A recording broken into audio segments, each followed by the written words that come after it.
Aaron Vale walked down the long, quiet hallway of the Concord Arrival Center, holding a small tablet in one hand and a cup of cooling tea in the other. The hallway felt too bright, too clean, too official, like every other building the Galactic Concord had built to show how advanced and organized it was. Aaron preferred human ships. They were messier, louder, and full of personality. But today he was here for an assignment the Concord, considered sensitive and which usually meant everyone else refused to do it. He stopped. At a door marked Quarantine Suite 14, inside this room was the mysterious visitor that had caused weeks of discussion among the Concord Council, a refugee from a star system beyond the known borders, a person whose escape pod had drifted for months before being found by a passing trader ship, a survivor of something no one could explain. Her name, as far as they knew, was Leora. And Aaron had been chosen to speak with her, not because he was the best xenolinguist, but because he was the only one who didn't treat new species like technical puzzles. He treated them like people. Aaron tapped the door control. The glass slid open with a soft whisper. The room inside was simple: a bed, a small table, a soft glowing panel that acted like a window. Leora sat near the corner, hands folded in her lap, her posture small but controlled. Her skin had a faint silver shimmer, and her eyes looked like drops of melted moonlight. She looked up as Aaron entered. Not startled, just tired. "Good morning," Aaron said, offering a careful smile. "Or whatever time your body prefers. I'm still learning your day cycle." She studied him for a long moment before answering in soft, accented Concord standard. Her voice was gentle, like someone who lived in libraries or quiet forests. "It is morning enough," she said. "You are Aaron Vale?" "That's me." He moved slowly, not wanting to overwhelm her, and placed his tablet on the table. "I've been assigned to help you settle in, if that's all right with you." Leora nodded once, though her eyes flicked away like she wasn't used to direct attention. "You speak simply," she said, almost with relief. "Others use too many complicated words." Aaron laughed under his breath. "I've been told my vocabulary is disappointingly normal." She didn't smile, but her shoulders relaxed a little, as if that small joke was enough to make the room feel less sharp around the edges. For the next 10 minutes, Aaron asked her gentle questions: how she was feeling, what food she could tolerate, whether she needed more rest, if she was comfortable with the room temperature. Leora answered with short, careful responses. She wasn't shy, Aaron realized. She was afraid, but not of him. She was afraid of everything around her. Eventually, he sat across from her. "Leora," he said softly, "you've been alone for a long time. I want you to know you're safe here." Her silver eyes lifted to his. Something inside them wavered. "Safe," she repeated quietly, as if testing the word. "I do not know this feeling." Aaron didn't push. "You will," he said, "and you won't have to figure it out alone." For a long time, she just looked at him, really looked, as if searching his face for a sign of deception. When she found none, her hands loosened slightly. "Thank you," she whispered. Later that day, after she had eaten a little and rested again, Aaron returned to continue the interview required by Concord protocol.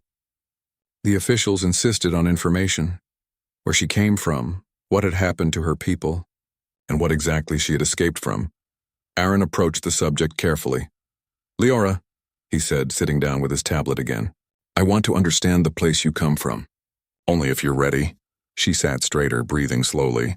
"I will try. You listen without judgment. This helps. That's always the plan." Leora closed her eyes for a few seconds. When she finally spoke, her words came out slow and delicate. "My people lived near a star we called Solarian Orion. We had built peaceful worlds around it, quiet, thoughtful worlds. We studied cosmic waves, deep patterns in the void, and the oldest songs of space." She opened her eyes again. Then the silence came. Aaron leaned in a little, not interrupting. "It was not an attack," she said quickly, as if afraid he'd assume violence. "It was an absence. Stars dimming without burning, space trembling without sound, a hollowing of light." Aaron felt a chill despite the warm room. What caused it? We did not know. Her voice shook. But we began to hear something beneath the silence.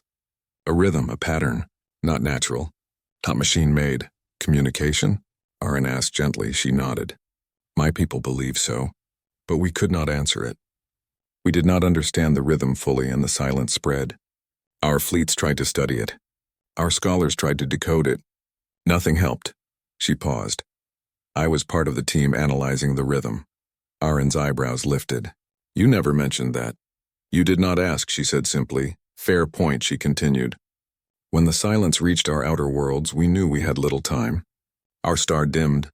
It was like a long breath being taken away.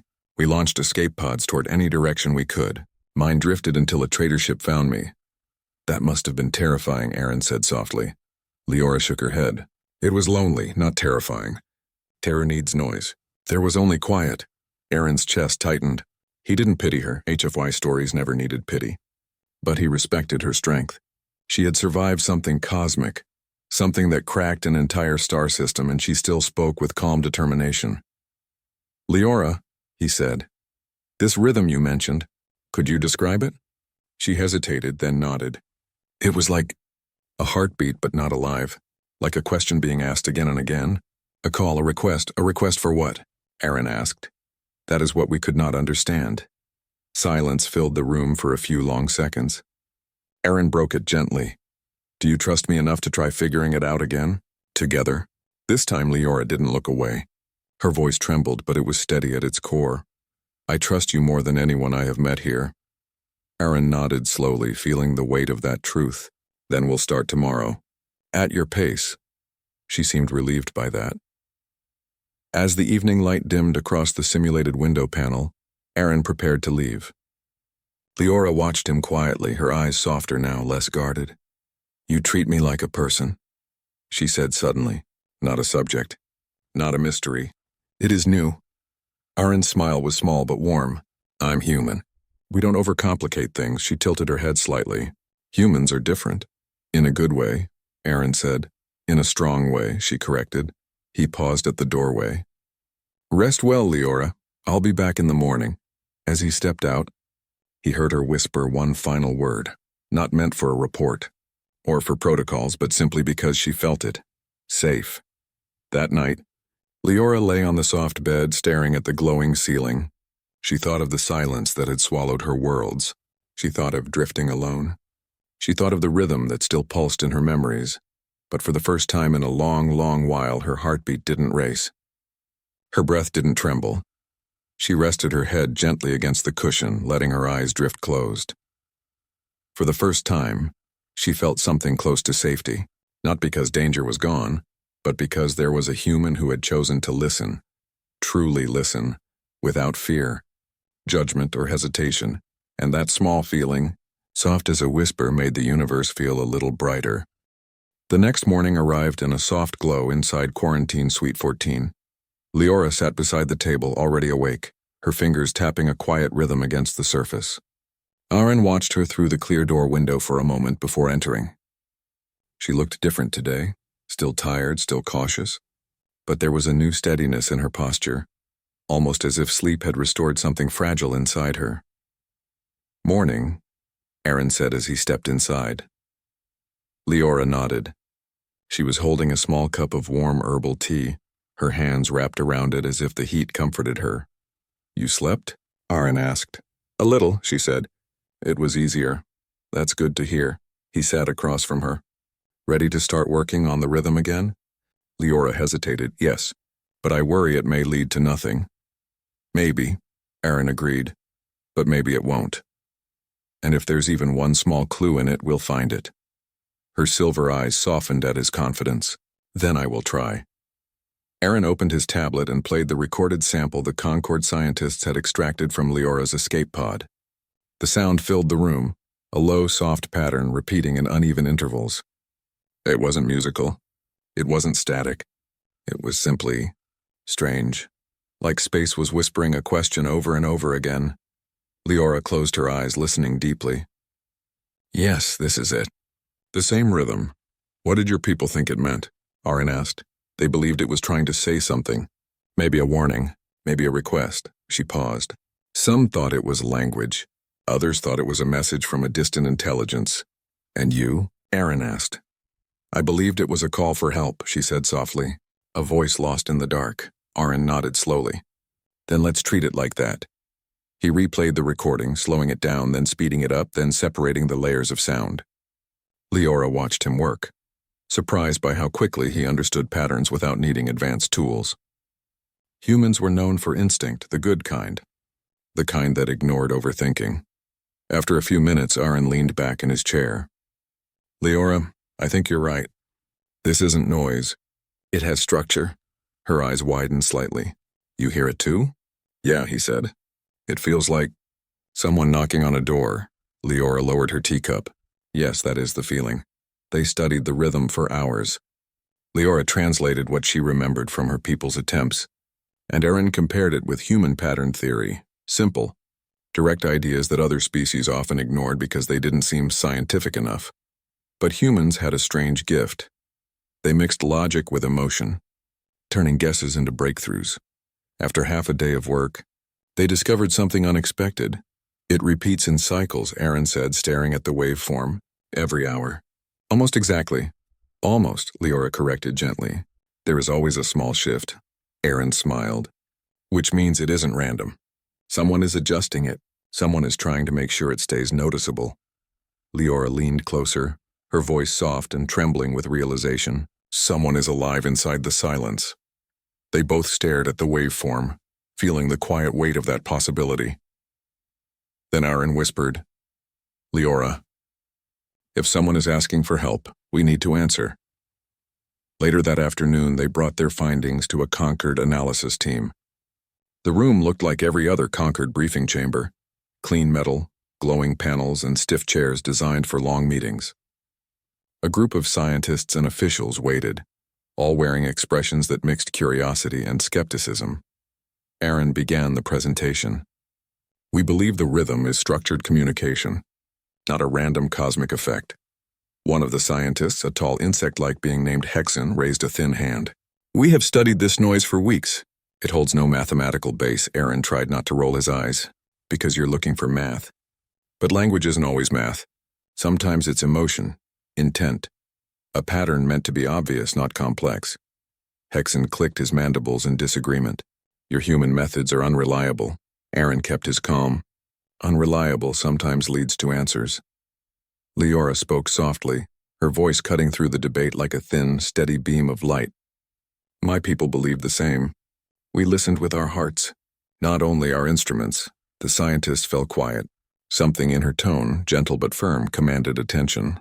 Aaron continued, we think it's a call for help, a distress pattern, and we think someone inside the anomaly is still alive. The room shifted. Even the skeptical faces couldn't hide their surprise.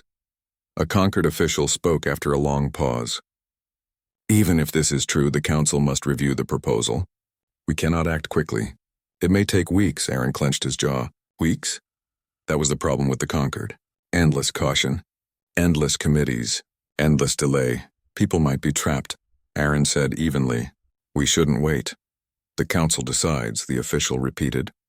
Leora lowered her head, sadness flickering across her face. Aaron made a decision then. Quiet, personal but powerful. If the Concord wouldn't act fast, humans would.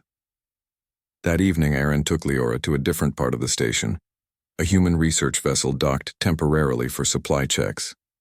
It was medium-sized, shaped like a copper leaf, with soft lights glowing warmly along the hull.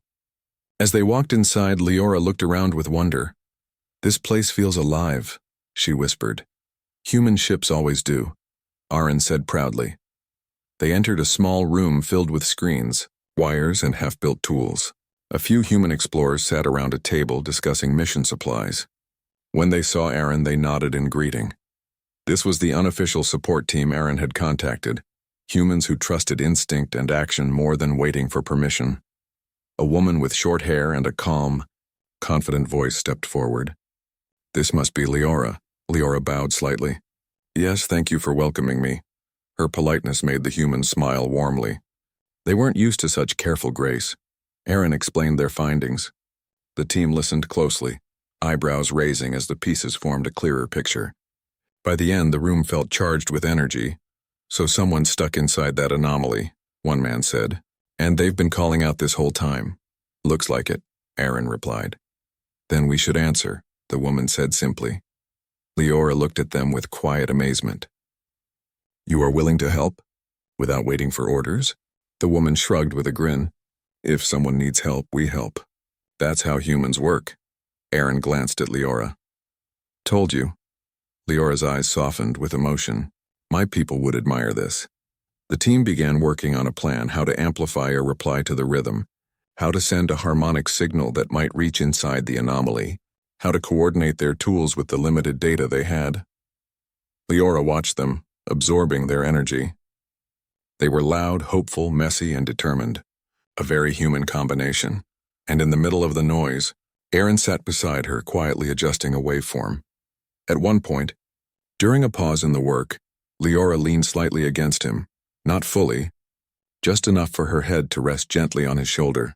Aaron froze for a moment, surprised then relaxed. Everything all right? He asked softly. Yes, she whispered. I feel safe. For the first time. Aaron swallowed, not wanting to disturb the moment. I'm glad. She kept her head there for a while, feeling his steady breathing, letting the warmth settle inside her like a small light in the dark. Hours later, the team produced a clear, simple harmonic signal, a gentle echo of the original rhythm. Designed like an answer. Ready to send? Aaron asked. Leora nodded. Send it. They broadcast the signal into the void. For a long moment, nothing happened. Then the screens flickered. The rhythm changed. Not randomly. In response, Aaron leaned forward. Leora, something out there heard us. Leora's eyes widened, a soft glow reflecting in them. Someone inside the silence was answering back. The research vessel drifted quietly near the edge of the anomaly. From the outside, the strange phenomenon looked almost peaceful. A soft, shimmering fold in space, like a curtain of pale mist stretching across the stars. But everyone on board knew it wasn't simple at all. Leora stood near the main observation window, watching the shifting lights with wide, calm eyes. Aaron stood beside her, his arms crossed, trying to appear confident even though his mind raced with questions. Hard to believe something so gentle-looking swallowed entire systems, one crew member whispered. Leora shook her head. It did not swallow. It trapped. That is what we now understand. Aaron nodded.